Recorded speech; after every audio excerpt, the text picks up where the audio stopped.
Yun na, musta? Medyo kakaiba to. Pero kasi,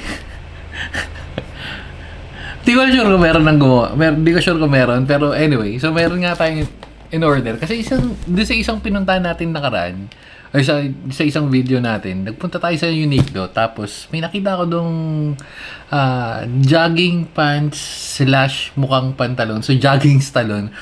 Eh, wala nang available na size. Parang medium tsaka small na lang. Tapos nag-check si Bekbek and then meron siya nakita sa online sa Uniqlo. So, doon tayo nag-order. Anyway, so ito na dumating.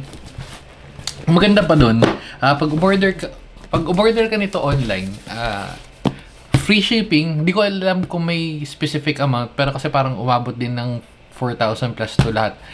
Free shipping, tapos kung magkano yung nasa store, yun din yung yun din yung presyo na makukuha mo sa online. So, anyway, may nakasale to parang 1.5 yata or basta nasa 1.5 or 1.7 yata. Parang 1.2 lang to. Tapos yung isa 1.5 parang ganun.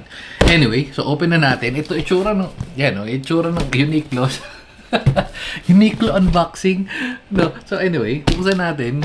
Kakarami na yung Anyway, so yan. Open natin. Oops. Ito ba? Yan. Yan. Oops. Oops. Oops.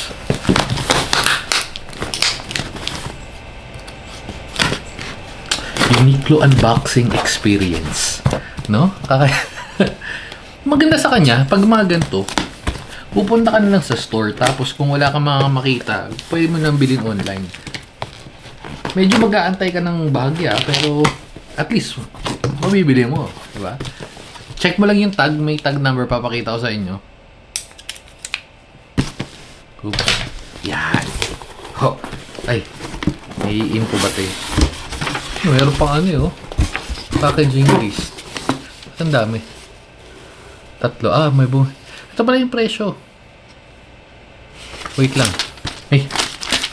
Nandito kasi yung address. So, ito pala yung presyo. Ayan. Ayan. Oh, yung jogger pants, bumili din si hindi, 999 lang, 990 lang pala. Tapos yung isa 1590. Parang 1590 original ng isa, pero nga naka-discount. Saka yung bilhin ni Bekbek na 1290. Okay. Tapos may checklist. Hindi ko sure kung gaano katagal, pero pwede mo na ibalik to pagka medyo sablay nga. Return code. Okay. Just in case. So, kaya nga, bubuksan na natin. Kahapon to dumating. Hindi, nung isang araw pa. Pero, ilan na natin buksan. Kasi nga, pinuntahan natin yung drone natin. Alam mo, ito yung sa kanya. Ito yung jogging. Ito yung jogging style natin. Pakita ko sa inyo. Medyo mabilis na ito unboxing. Pakita ko na sa inyo. Tsaka yung mga curious kung paano yung process kung sa Uniqlo. Ayan. Ito yung jogging style natin. Ano naman, jogging style yan. para online seller. Oops. Outfit check. Ito ba yung sa akin? Oo nga, ito nga. Watch jogger pants. Parang pantalon, di ba? Pero, may zipper. Ito ba yung in-order ko? Parang hindi yata ito yun. Hindi, sige, okay na yan. May zipper. Pero jogging pants yan. Ayun, malambot to. Tapos, wait, testing natin. Outfit check. Ito. Hindi ko nakita yun. May mga ganito. Mga ganito malambot. Sakto. Mga ganito dapat ka. Outfit check. Outfit check. Napakaangas. Pare-pares lang naman yan. Tapos ito rin isa. Ito hindi pinaka-discount. Rico. Maganda kasi dito. Yun yung tag bar pala. Pagka bibili kayo doon sa store, pag wala nga, makikita nyo. Ayan, hanapin nyo lang. Ay, lambot. Ito, yung may tag. Hindi ko sure kung ito, pero si Bekbek kasi nagkaroon dito.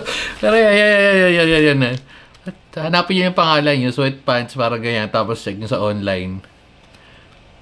All goods. Ito quality. Parang Adidas na rin. Usually Adidas yung ginagamit kong ganito, pero malambot naman to.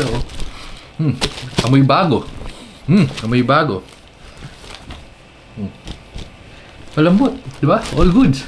So sa mga balak bumili sa Uniqlo, punta lang. Pagka wala nga sa pag wala nga sa store, punta na lang kayo dun. Hindi ko sure kung sa app or sa website siya nag-order. Pero yun nga, pwede kayong umorder. Feeling ko sa website siya umorder, pero yun. Punta lang kayo dun, tapos check nyo lang yung pangalan. Yan. Makita niya naman. Or tag yata yung hinanap niya. Ewan ko, si Bekbek nga umorder. Pero yun. Sabi ko, mabilis na lang yan. Kasi tinestingan natin. So, meron naman tayong bagong pantalon na black na naman. Pero papansin nyo, puro black. Itong t-shirt na to, Uniqlo rin to. Ito naman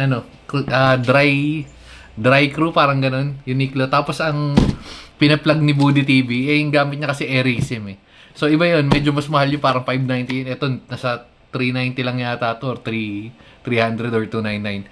Yan. Kaya nga puro tayo black. Meron tayong ilang meron tayong ibang parang gray. Pero mas trip ko to black yan. Kaya kung nakikita nyo, puro black tayo. Kasi nga, puro Uniqlo.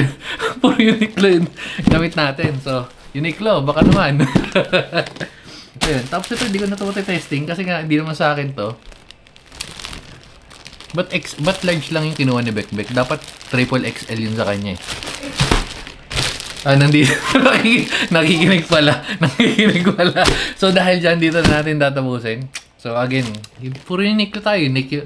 Kung meron ng Uniqlo na bag, Uniqlo na cup, malamang dami Uniqlo tayo. No, dami bit. Saan ba galing itong Uniqlo na to? Sino ba nagpausin ito? Sa Japan. Hindi ko alam yung trivia niya eh. So, search, ilagay na natin yung description ng Uniqlo dyan, no? Dyan banda. Yan. Kung walang Uniqlo, pwede naman sa Taytay, pero hindi kasi hindi. Pero story time, dati kasi, nung medyo wala pa tayong budget, sa Taytay naman talaga tayo bumibili. Pero kasi hindi ganito medyo ganito yung itsura, pero yung quality, yung lambot na ganito, iba rin talaga. So, medyo mas mahal hindi medyo mas mahal talaga to. Pero yung jogging pants sa Taytay, naglalaro lang parang nasa 300 to 400. Feeling ko mas mataas na ngayon. Pero hindi ganito yung quality, syempre. Ito, malambot talaga to. Medyo may matigas ng onti yun, pero depende. Ewan ko, medyo matagal na ako hindi nakakapunta dun. Siguro nakapunta ako mga 2 years ago yata. Umahaba tayo, sabi ko saglit lang, pero feeling ko dito na natin tatapusin. No? Quality, Uniqlo. Dati mga damit-damit ng mga uso dati, mga dikis lang, no? Ngayon, Uniqlo yan, no? Ayan, pakita ko ay, nandito pala sa gilid. Pero yun, dito na natin tatapusin. Kung sinapegi nga, meron, ayun, nakita nyo ba, si 50? Kung sina 50, meron ng damit yan, malamang binili rin natin yan, eh. Dito na natin tatapusin, naubos na yung time ko sa camera. Babay na, and oops, all black. Ay, black, Uniqlo, Kung makakalimutan.